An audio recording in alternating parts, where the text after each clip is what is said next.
qo'limizga omonat bo'lib kelgan ayolni kim o'ynatadi, kim aylantiradi, kim erkalatadi, kim kuldiradi, kim degan savol. Erimi? Rash, taqvo degan narsani ushlayapsiz, bag'ini ham do'ndirib qo'ying bo'lmasa. Xotini telefon qilsa, ha, yo'q, o'chir ovozingni, taq bo'ldi qo'ydi. U shirin so'zni qatdan eshitadi u?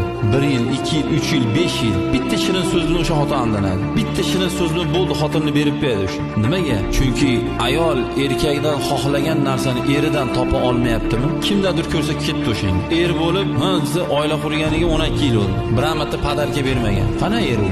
Shirin so'z yo'q, erkalatish yo'q, olib borib o'ynatib kelish yo'q. Qaynatib burundan par chiqib eshikda turadi. Bu qaynatalar. Ko'zni oching. Ayting o'g'lingizga, bor xotiningni olib zominga borib kel bir haftaga. Men 3 million pulni bor deng. O'zim bormaganman, siz boring, o'zingiz borib keling bo'lmasa birinchi. Bor xotiningni, boyrog'ingiz bo'lsa, bor xotiningni ol umraga borib keling. Nima ayol u zindonband deganimi?